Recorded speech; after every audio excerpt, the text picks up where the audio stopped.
Las alergias alimentarias son una reacción secundaria a la ingesta, el contacto o la inhalación de un alimento. También puede ser de sus derivados o un aditivo que se encuentra contenido en el mismo. Se ve provocada por una respuesta inmune anormal a un alimento en específico. Esta es mediada por anticuerpos, células o complejos inmunes circulantes. Se define alergia alimentaria como una reacción adversa a un alimento producto de una respuesta inmune específica, que debe ser reproducible frente a una exposición repetida. La alergia alimentaria debe diferenciarse de otras reacciones adversas a los alimentos que no están mediadas por un mecanismo inmune. Por ejemplo, las intolerancias, que están relacionadas con la mala absorción de los carbohidratos como la lactosa, las intoxicaciones, por ejemplo en las toxinas del pescado, y efectos farmacológicos como por ejemplo la cafeína. Las alergias alimentarias suelen tener un complejo inmunológico generalmente asociado a la inmunoglobulina. Las manifestaciones clínicas afectan al tracto gastrointestinal, respiratorio y o piel, predominando las manifestaciones gastrointestinales en lactantes y niños. Puede presentar síntomas como vómitos, diarreas, dolor abdominal, urticaria, seborrea, asma, obstrucción de las vías respiratorias, bronquitis, entre otros.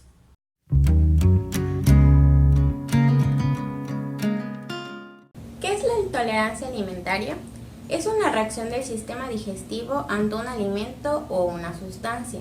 Esta es producida por un mecanismo no inmunitario y pudiendo ser metabólico, en este caso es cuando se presenta un déficit de enzimas digestivas, puede ser farmacológico, capaces de desencadenar reacciones clínicas gastrointestinales o también pueden ser desconocidas, como el caso de las intolerancias a ciertos aditivos alimenticios.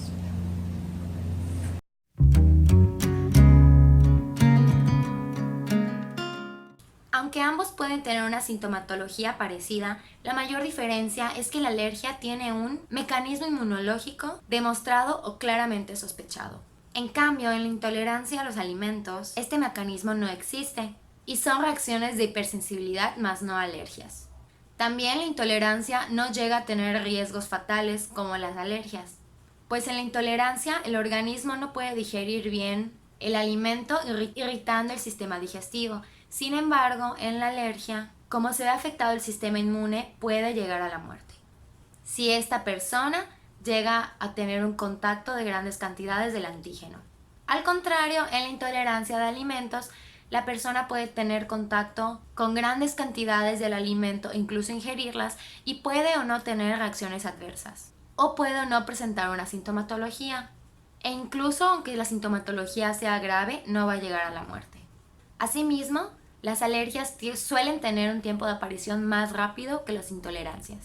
Las manifestaciones clínicas de la intolerancia alimentaria están compuestas de signos y síntomas parecidos a los de una alergia alimentaria. Sin embargo, se diferencian de esta última en la probabilidad de que aparezcan los síntomas y su probabilidad es dosis dependiente, al igual que la intensidad.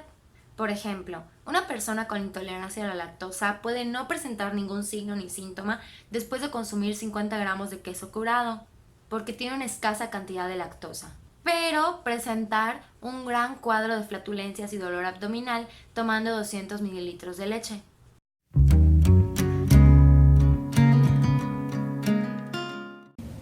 ¿Cuál es la fisiopatología de la alergia alimentaria?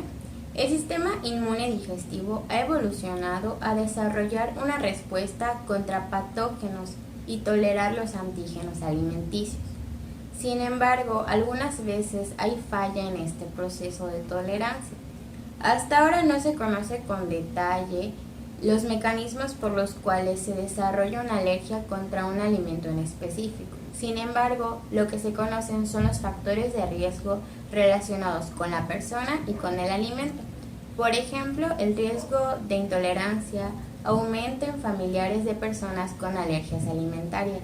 También en los casos donde hay prematuridad, infecciones intestinales, problemas con la microbiota, etc. En determinadas personas es necesaria la presencia de determinados cofactores para que suceda una reacción alérgica. Estos cofactores pueden ser ejercicio físico, determinados fármacos como los antiinflamatorios no esteroideos en edad pediátrica, estrés, alcohol, etc. Estas circunstancias precisan que el individuo que es alérgico a un alimento lo ingiera junto con la presencia del cofactor. Respecto a los factores del alimento, se incluyen las características del antígeno. Los antígenos alimentarios que con más frecuencia se asocian a alergias alimentarias en niños son la proteína de leche de vaca, el huevo, los frutos secos, soya, mariscos, pescado y trigo. La exposición a un antígeno alimentario de un individuo susceptible bajo condiciones de un aumento de permeabilidad intestinal puede generar una respuesta de sensibilización. Esto significa que su sistema inmune desarrolla un mecanismo de reconocimiento específico de ese antígeno. Esta respuesta puede ser de tipo Th1. Aquí se desencadena una reacción inflamatoria celular y se caracteriza por un desarrollo rápido de los síntomas. Puede ser desde segundos a pocas horas. En su manifestación se incluyen el shock anafiláctico, urticaria, vómitos, dolor abdominal, diarreas. En la respuesta de tipo Th2 se genera la producción de inmunoglobulina E específica y la activación de mastocitos y basófilos. Sus síntomas se desarrollan en horas o en días y en esta se incluye la enterocolitis y esta es inducida por la proteína alimentaria, así como la inflamación de la mucosa del colon. O también se puede involucrar a ambas vías, ya que en algunas situaciones existe más de un mecanismo fisiopatológico involucrado, y es cuando se le denomina mixto. Este tipo, el mixto, son más insidiosos en su comienzo y no se resuelve inmediatamente tras la suspensión del alimento. Las alergias alimentarias pueden presentarse a nivel del tracto gastrointestinal, a nivel de piel, respiratorio, y esto se debe a que la respuesta inmune es sistémica.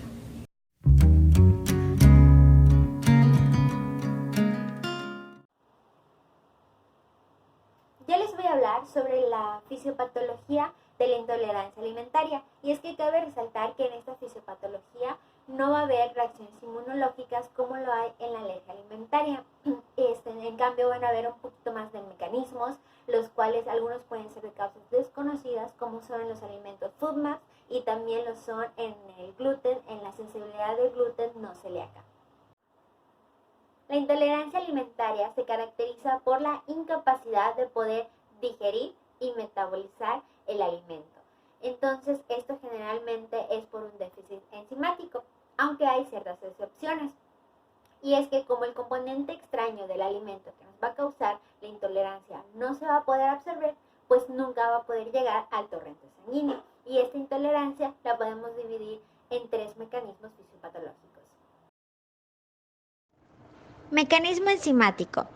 Se debe al déficit de enzimas que van a originar alteraciones en el metabolismo de diferentes nutrientes. Las más frecuentes se deben a deficiencias de disacaridasas, como es la deficiencia de la lactasa. Esta va a conllevar a una intolerancia a la lactosa.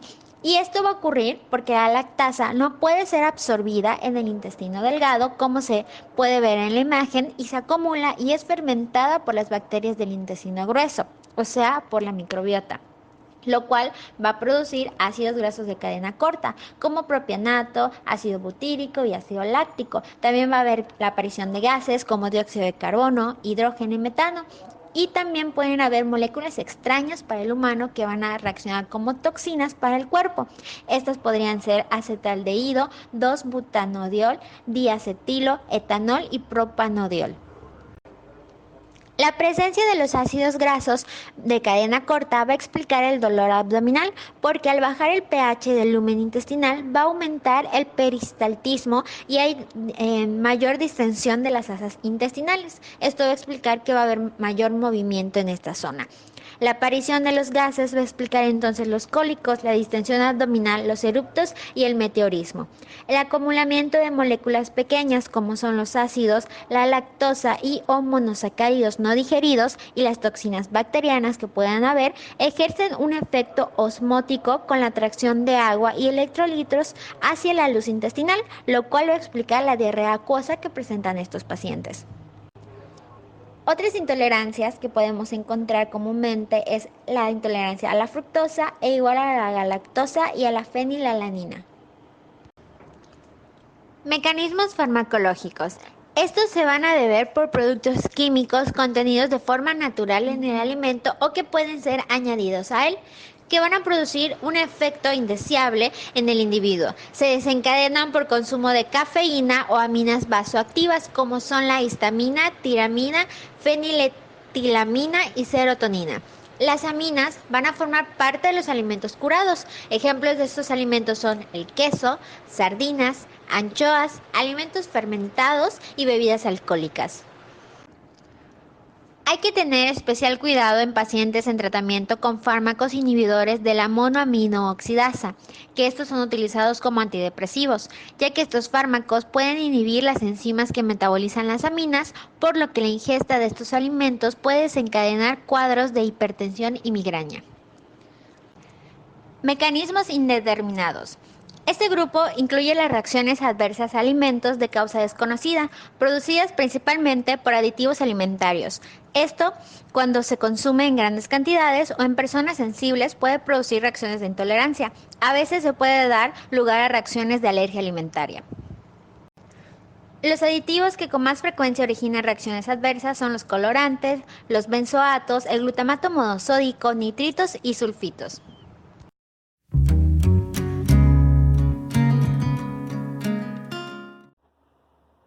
Y bien, ¿cómo vamos a poder identificar un alérgeno en los alimentos? Pues antes que nada debemos de saber y de conocer que existen diferentes pruebas para el diagnóstico de una alergia. Si bien estas pruebas las va a realizar siempre un médico especialista, nosotros las debemos de conocer. Estas pruebas se van a dividir en que si son mediadas por IgE o no son mediadas por IgE. Las que son mediadas por esta inmunoglobulina van a ser 3 y en esas podemos encontrar la primera, que es el recuento de IgE, la segunda como la prueba de IgE específica para el alimento del que se tiene sospecha y la tercera que es una prueba cutánea. Entre las que son no mediadas por IgE vamos a encontrar los test de parche. Sin embargo, el único inconveniente con esas pruebas es que los resultados no están estandarizados. Y bueno, nosotros como nutriólogos, nuestro deber a la hora de la consulta es indagar en un buen historial clínico, es decir, realizar la historia clínica como se debe, con unos buenos antecedentes heredofamiliares del alimento al que nosotros tengamos la sospecha de que el paciente pueda presentar esa alergia o intolerancia. Una vez que nosotros ya conozcamos las pruebas que se deben realizar y ya sepamos el tipo de alergia que se presenta en el paciente, pues debemos saber que las alergias a veces se pueden presentar por los años que puedan tener el paciente, ¿no? Y es que al principio, en los 2 primeros años de vida, lo más común que se presente es una alergia a la leche de vaca. Sin embargo, también se puede presentar una alergia al huevo. Y ya más adelante, en la primera infancia, se van a ir presentando otros tipos de alergias a los diferentes alimentos. Es decir, no tienen que ser a esa edad, pero es lo más común que se ha encontrado. Y es que después de la alergia al huevo o a la leche podemos encontrar una alergia al trigo, una alergia a la soya, una alergia a los cacahuates, a los frutos secos como son la almendra y las nueces, y también se puede presentar una alergia más adelante a los pescados y mariscos. Todos estos alimentos contienen ciertos componentes bioquímicos, los cuales van a resultar un antígeno en el cuerpo y van a dar una respuesta inmune, y estos componentes son los que se muestran en la siguiente tabla.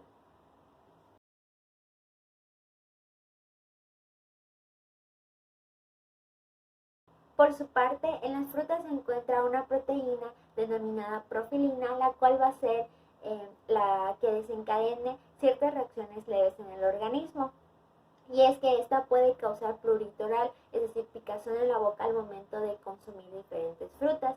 Y es que cada alimento va a crear reacciones diferentes en el organismo. Estas pueden ser cutáneas, respiratorias o digestivas, como se muestran en la siguiente tabla, según los porcentajes de cada alimento que pueda causar la alergia.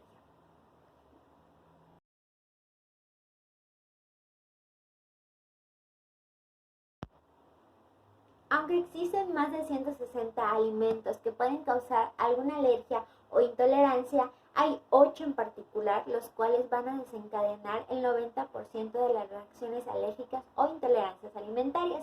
Y es que estos fueron los que mencioné en su primera parte. Y es que estos alimentos los podemos encontrar también como derivados de otros ingredientes que también pueden causar alguna alergia o intolerancia. Entre estos podemos encontrar en primer lugar la leche de vaca, el huevo, el pescado, los mariscos y crustáceos como son los camarones, los cangrejos. También encontramos los frutos secos como son las almendras y las nueces. Encontramos el cacahuate, el trigo y por último la soya. En la tabla que aparece a continuación se puede observar que existen muchos más alimentos que pueden causar alergias e intolerancias. Si bien estos que aparecen en esta tabla son como los más importantes y relevantes, aparte de los otros 8 que ya había mencionado, estos igual se pueden presentar y cabe nada más recordar que el mecanismo fisiopatológico va a ser diferente si se presenta en una alergia o en una intolerancia.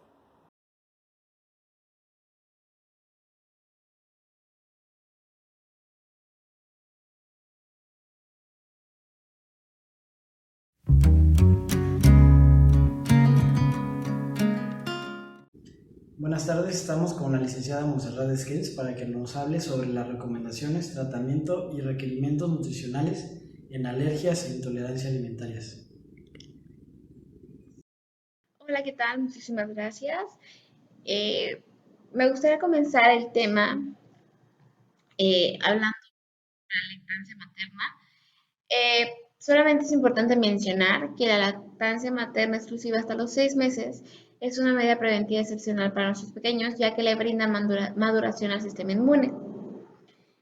El tratamiento principal para intolerancias y alergias alimentarias es la eliminación de los alimentos o alimento que hemos detectado como nocivo a la salud de nuestro pequeño. ¿Cómo lo vamos a hacer? ¿Cómo se va a hacer? Se va a eliminar durante 7 a 15 días dicho alimento y se van a observar los signos o síntomas que nuestro pequeño tenía. De no haber mejoría, hay que intentar con otro alimento y si no hay mejoría, tratar con otro hasta que notemos las mejorías y así identifiquemos que ese alimento es el perjudicial. Una vez identificado, vamos a eliminarlo por un tiempo indeterminado de la dieta habitual del pequeño. Otro tratamiento importante son las inmunoterapias. Estas consisten en la administración controlada y escalonada del alérgeno en dosis que creen una tolerancia en exposiciones naturales de dicho alérgeno. ¿Qué quiero decir con esto? Que esta terapia va a crear como una tolerancia o un respaldo para aquellas situaciones que nuestro pequeño se presente con el alimento dañino. También es muy importante mencionar que hay que evitar las contaminaciones cruzadas. ¿A qué me refiero con esto? Me refiero a evitar usar los mismos instrumentos para aquellos alimentos que va a consumir el niño y aquellos alimentos que tal vez la familia sí consume, pero nuestro pequeño no, porque es intolerante o alérgico. Un ejemplo es que si yo corto fresas con un cuchillo, no corte sandía o la sandía que le voy a dar al pequeño, ya que yo estaría creando una exposición de cierta manera al alérgeno. También es muy importante mencionar que la nutrición es esencial en esta etapa. Crea desarrollo psicomotriz, hábitos saludables para toda la vida y la nutrición va a proveer a nuestro pequeño de ciertos nutrimentos que son esenciales. Es por esto que cualquier tratamiento, cualquier intervención que hagamos debe ser supervisado por médicos, por nutriólogos, porque una descompensación en esta etapa es muy delicada. Y esto se puede generar ya que, pues, digamos que nuestro pequeño es alérgico al gluten, nosotros vamos a quitarle todos los panes, todas las galletas, todas las barritas y vamos a quitarle gran cantidad de cereales. Al hacer esto, puede haber una descompensación. Lo que tenemos que hacer es incorporar otros alimentos, otros cereales que compensen la falta de los alimentos que mencioné. Metiéndonos más a las recomendaciones nutricionales, me gustaría ser muy específica en la cultura del etiquetado. ¿Qué quiero decir con esto? Que tenemos que leer, tenemos que revisar, tenemos que investigar un poco sobre el alérgeno, los sinónimos, los derivados. En las etiquetas pueden venir ciertos términos que nosotros consideremos que no son nocivos. Sin embargo, pueden ser sinónimos o derivados de ese alérgeno, como por ejemplo el caseinato de sodio o de calcio es un derivado de la proteína de leche de vaca. Igualmente, en los etiquetados vienen declaraciones como este alimento fue procesado en maquinaria que procesó maní. Esto quiere decir que obviamente en las industrias son producciones masivas y no se toman el tiempo para separar los alimentos potencialmente alérgenos. Entonces, la misma maquinaria que procesó chocolate sin almendra va a procesar el chocolate con almendra y puede crear una reacción alérgica en nuestro pequeño, simple y sencillamente por haber sido procesado en la misma máquina. Al comer fuera también es muy importante decirle a la persona encargada que nuestro hijo es intolerante o alérgico a cierto alimento. Así ella va a poder prevenir usar ese alimento o evitar contaminación cruzada. Por último, es importante mencionar que generalmente se recomienda hacer pruebas anuales en lactantes de leche, soya, huevo y trigo.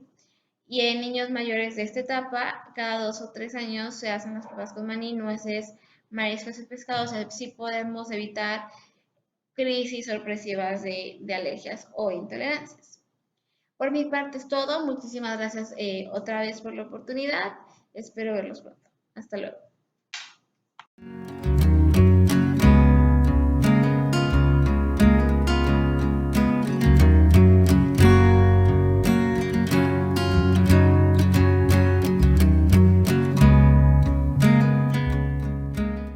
Encontrar lo que son los